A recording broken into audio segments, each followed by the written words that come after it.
everybody. I'm Brenda Cooper. I am a science fiction writer and a futurist, and my day job, I do technology for a construction company. And I want to introduce David Brin, who probably doesn't really need any introduction to most of you, but he's won, I believe, every science fiction award that is possible to win. He's written a lot of very, very brilliant books. I highly recommend following his blog, Contrary Brin, if you want a way to think about things that you might not, or a different way to think about things, which is kind of why we're all here. And then the last thing I want to say about him before I ask him a question or two is he's one of those people that really believes in us, in humans. And not that many really famous people seem to be as good as you are, David, in really, really believing that humans are going to make it through this and we're going to be okay. And I think that's super important.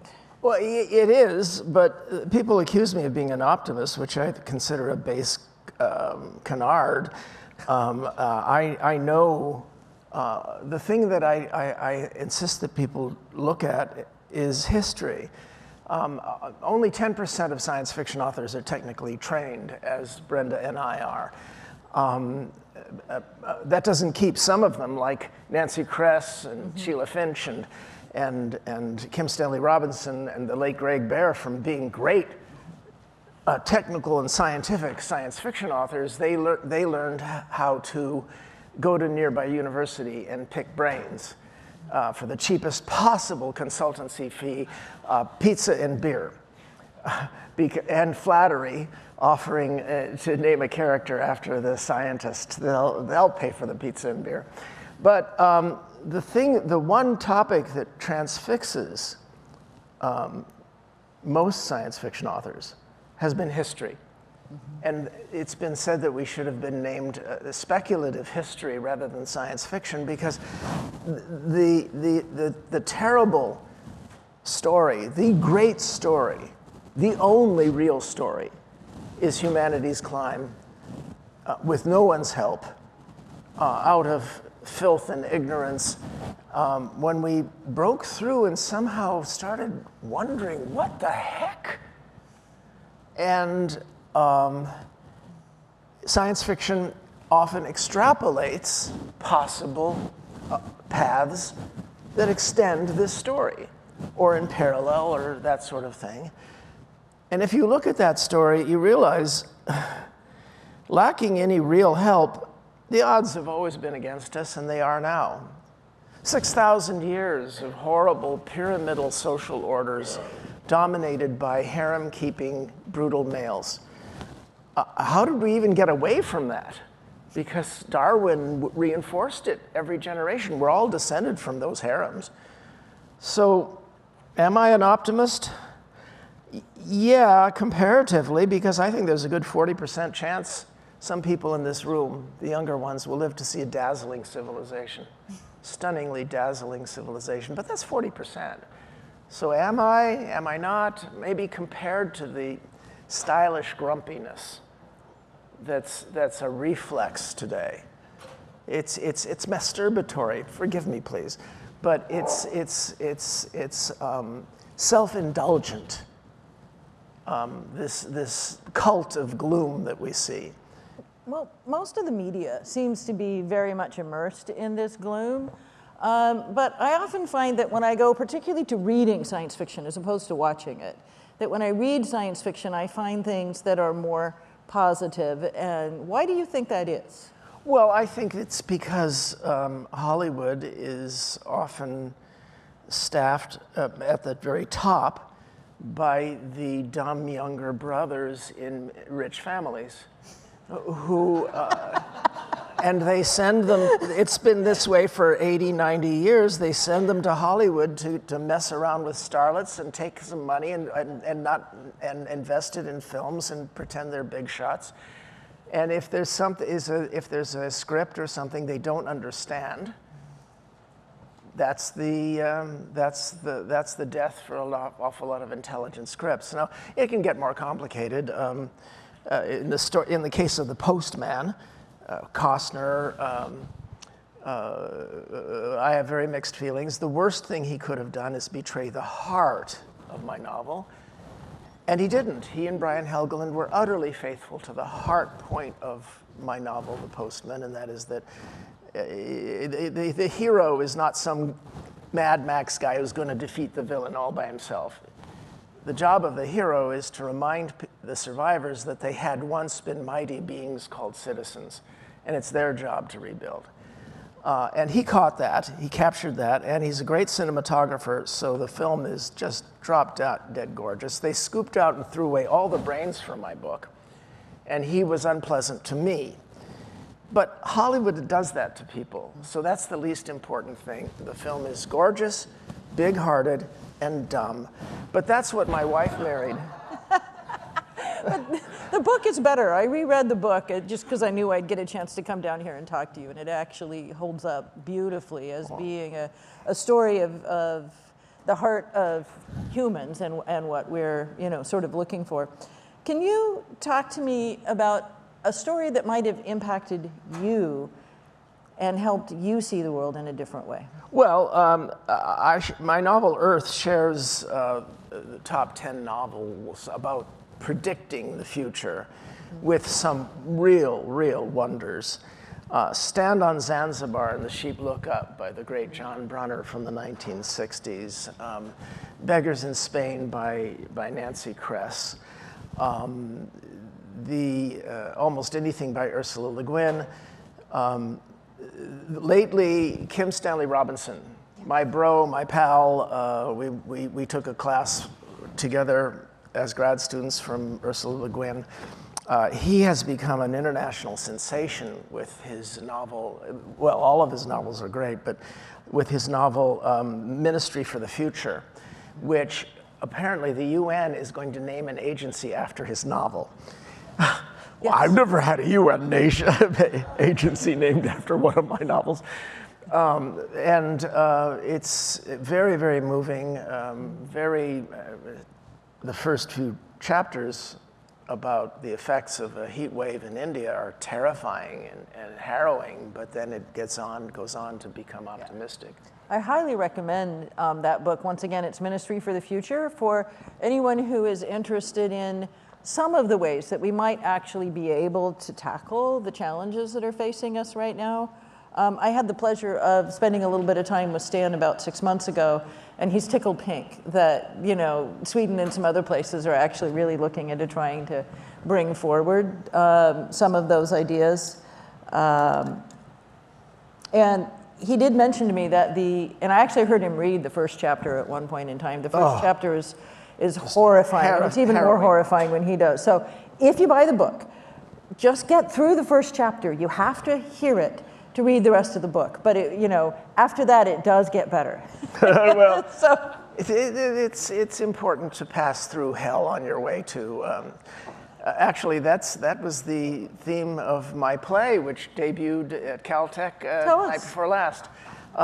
It's a sort of a semi-theological Devil and Daniel Webster, smartass confronts the devil sort of play. It's all for fun. Well, I mean, it deals with important issues, but it's mostly a laugh a minute, so it's not a big deal. My wife and I both graduated from Caltech, so they put on this silly thing. So. Actually, I think it probably is a big deal because you've been very excited about it. I've been studying animal communication, which makes me think of your Uplift series. Well, the people who are really doing great work now in science fiction on animal communications, and I wanted to speak to John Payne about this, are in science fiction would be Nancy Kress, Sheila Finch, Pat Murphy, you. Yeah. And I'd like to talk about some of the work that you've been doing. I talk a bit about animal communication in my two grown-up novels for grown-ups, Earth and Existence. But there's so much stuff in those that just, a page here, a page there, but you guys dive right into, what it would take to understand the linguistics. And I think this is a very valuable application of some of the modern linguistic programs, and probably pattern computer, is to be able to take the massive data sets about these various communication systems among our fellow creatures on this planet. One fellow wanted to set up, first he wanted to set up just abacuses along the migratory paths of elephants and see if they left anything that had any kind of a pattern, knowing eventually that other elephants would see it. But then, of course, the idea became, can you make an elephant-proof touchscreen? And just leave several of them along the path and see if they started communicating that way. Because that's what we're doing with autistic folks, is we're providing prosthetics, technological prosthetics that have enabled a great many of them to suddenly burst forth and flower. And I talk about that in my novel, Existence. Temple Grandin gave me a lovely blurb. That was very nice. So that meant that nobody was going to give me any crap about my autistic people. That's part of where the work that we've done on teaching animals to speak human, which is different than learning how animals speak to each other. But we've been teaching our dogs and our cats to speak human. And in fact, one of our fellow science fiction writers, Mary Robinette Kowal, is teaching her cat to speak human, and it often will put together entire sentences. Which is super fascinating. Certainly, we're finding out something very interesting, and that is that a great many species on Earth crowd against the same glass ceiling. Dolphins and chimps a little farther beyond, but the lesson that you often hear people say is that that means we're not special. It actually means the diametric opposite. It means that nature is willing, nature and Darwin seem perfectly willing. The velociraptors in Jurassic Park are totally plausible for animals to reach a certain level of linguistic ability that surprises us, but thus far and no farther. And we burst through that glass ceiling to a degree that perhaps no one else in the galaxy has yet. I have a feeling the animals may be further through the glass ceiling. We just don't understand what they're saying. Well, we certainly, that you see, that attitude is the wonderful modern attitude. That is the attitude that is making us capable of trying harder to see. But what about you? What have you been working on lately, both in fiction and you're in the construction industry? And I think that's very pertinent to the whole notion of how we're going to be able to use these new techniques to plan better architecture, better buildings for the future. Let me start a little bit with that. We use an awful lot of AI now in buildings, and mostly it's not we, the company, that is putting that in. It's people we buy the products from that are building it into their products, but that helps us do a better job of modeling buildings, of understanding the ecological impacts of buildings, our ESG impact. We're beginning to do a little bit of work with robotics. I work for a large GC in the Seattle area, but some of the multinationals have been doing work with robotics for quite a while that's really interesting.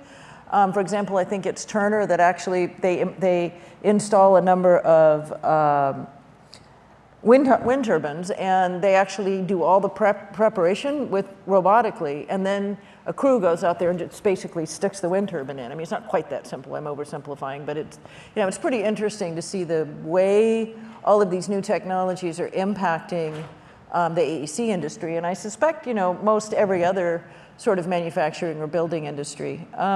And you create in your buildings the conduits that can be reverse engineered when new kinds of services, new kinds of fiber and things like that. We're the builders, so if that's what is built, what is designed into the building, yes. Right. But we're not actually the architects. You find that the architects are starting to do that, to lace their buildings with conduits that will enable later the sorts of connectivities that new technologies may demand? It depends quite a bit on who the owner is and what they want to have done. So the answer is yes, and not always. So it sort of depends on what, I mean, any building project has different sorts of. At CIA, of course, the main building is all these extremely visible conduits that you'd know if anybody meddled with them, and they go. That's of course. They probably have a very different use case than most of our buildings. What about your science fiction? I think I just changed industry, so I have a book coming out hopefully in the next couple of years. But the most recent stories I've done, one actually was sort of similar theme to the film that we watched, New Talk, where I was asked by ASU Center for Science and the Imagination to deal with climate mitigation. And so I wrote a story about moving the capital city of Washington State, which is a very different city than New Talk. And so I moved it sort of upstream and away from both sea level rise and the rivers that are continually threatening to flood that area. And so I'm not going to pretend for a moment that it is nearly as much work or as much effort. I was enchanted with the film. But it's called Out of Ash, and it's at slate.com. And then the novel I've been working on is built off of that. And then also in the climate fiction area, I've got something called Solastalgia Meets the Alps, where basically solastalgia is the term for climate regret or climate guilt. So it's about how we feel badly for the choices that we or our immediate ancestors may have made that put us into this position. And so this is about a scientist and her daughter and how they're dealing with some of that. And that's in Anthropocene magazine. So. Oh, Anthropocene magazine. Oh. Yeah. So on the topic that we were asked to talk about, there's a lot of the folks here are projecting ahead 5 years or so.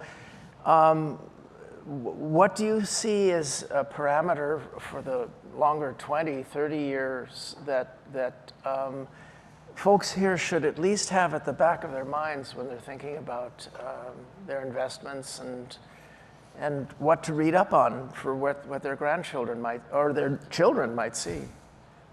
Well, I'd go back to Stan's work, including New York 2140. I think we've baked in more impacts from climate change than we've yet admitted that we've baked in.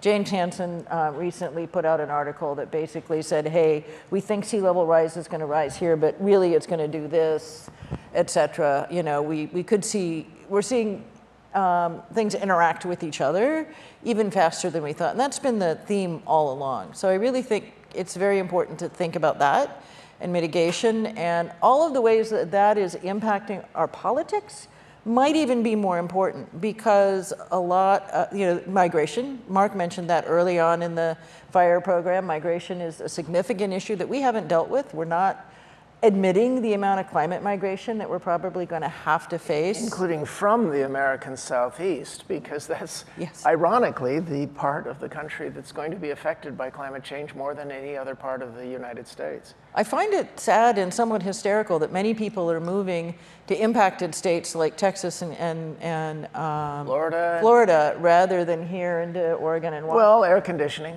That's the big thing.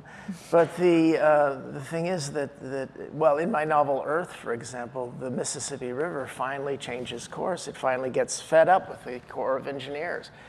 Well, I mean, the Corps is an amazing force of anti-nature, and it's done tremendous work, but sooner or later, the Father of Waters is going to win.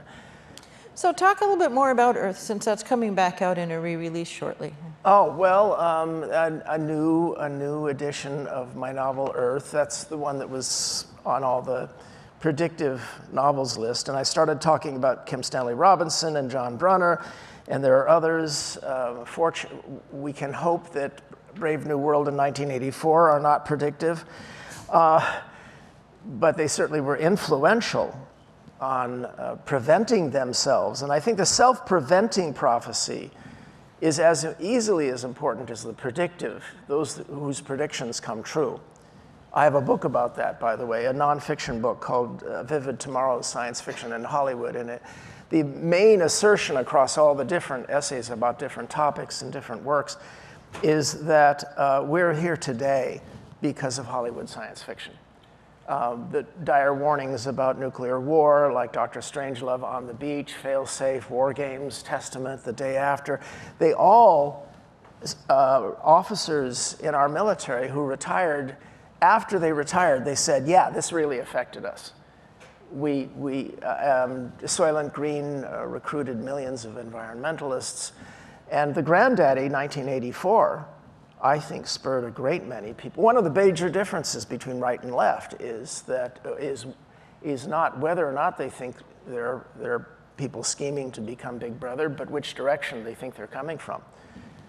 Well, another book that held up really well is Fahrenheit 451. I also did a reread on that, and I think he was actually even more prescient than I thought he was when I first read it, if you look at it to today. Because Ray Bradbury, in Fahrenheit 451, it's not actually a dictatorship. It's a wokeism sort of thing that caused the books to be burned. And that is that nobody wanted anybody to be offended anymore. And that's something people don't really usually get from Fahrenheit 451. Most of the book burning stories that we see are set in a dictatorship where the command comes from the top. But it was a warning about how we might democratically choose to limit the spread of information. So let's talk real briefly about a different book of yours. One of the books that had the biggest impact on me of yours was actually not your fiction, which obviously did impact me, but The Transparent Society. In a way, you foresaw things like the importance of cameras and the fact that we were able to see George Floyd as an issue, be able to see that happen, that horrible thing happen in real time and have that impact us. So talk a little tiny bit about how you see transparency being important in the next 10 years, and then we'll go to questions. If anyone wants to ask them, please line up. Well, I think that's terribly important. 25 years ago, I wrote The Transparent Society, and there's not a chapter that's not a chapter that's been rendered obsolete. There's a chapter called The End of Photography as Proof of Anything at All. The main point is that we're not going to protect our freedom or even our privacy by trying to hide. The cameras are spreading everywhere.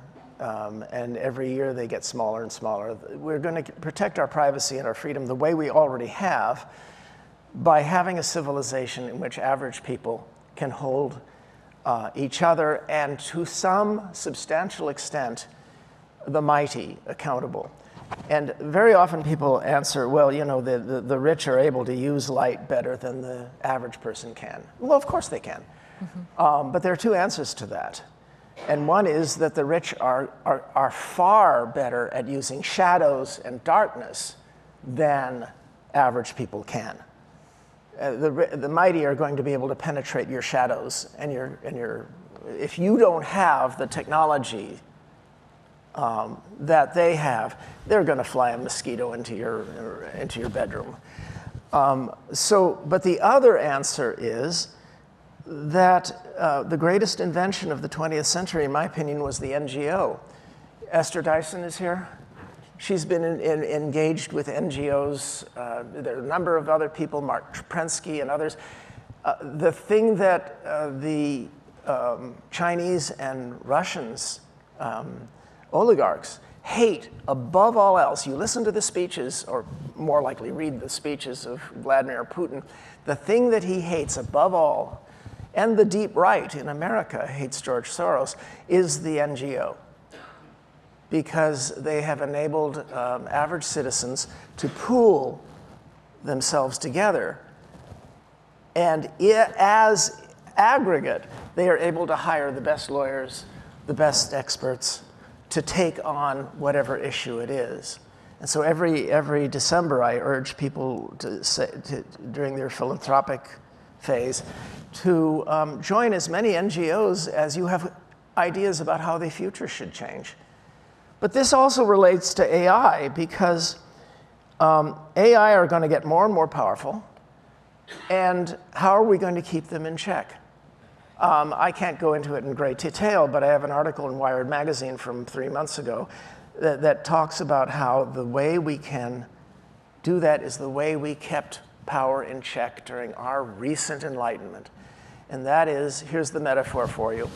When you are attacked by one of the hyper-intelligent, feral, predatory entities that we already have, called a lawyer. You heard me say this in the other one, yeah. What do? You hire your own predatory, hyper-intelligent. And on that note, I want to take questions. Let's. My question is, you talked about animal communication with humans and our renewed understanding of the intelligence of animals. Mm-hmm. I want to go to the plant world. With recent research, Peter Wohlleben calls it the world wide wood web underground. Mm-hmm. They communicate. They actually have equivalent to all our senses, and they're more intelligent than we have given them credit for as we're chopping them all down. So I'm wondering how that research has affected perhaps your perception for future sci-fi and your predictions about that. Well, about 20 years ago, my Uplift Storms trilogy, same universe as Talking Dolphins and all of that stuff, it takes place on a planet where they find that there's an info web among the vegetation.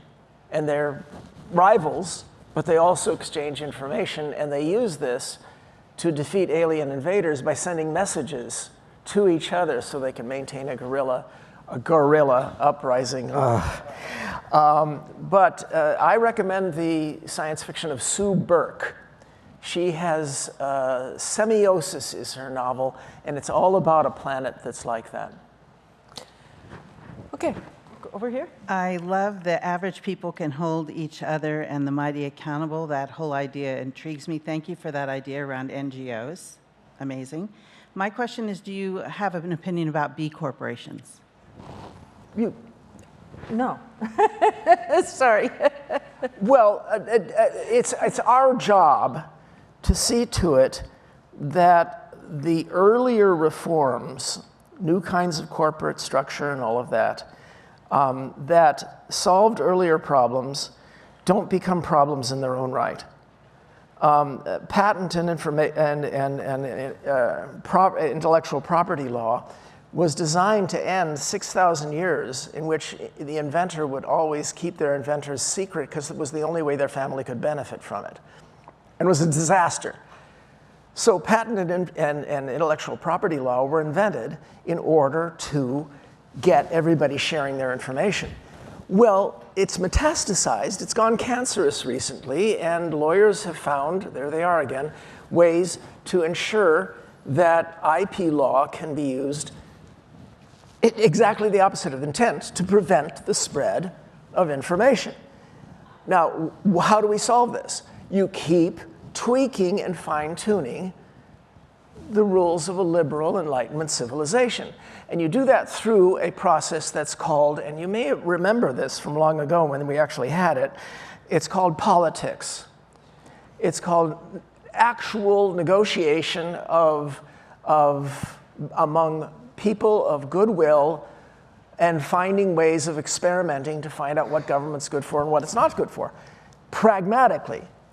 And it is my belief, and I am a crackpot, it is my belief that politics has been deliberately destroyed in the United States of America. It's except for glimmers of light like 2021, I don't think politics has existed in the United States for 20 years.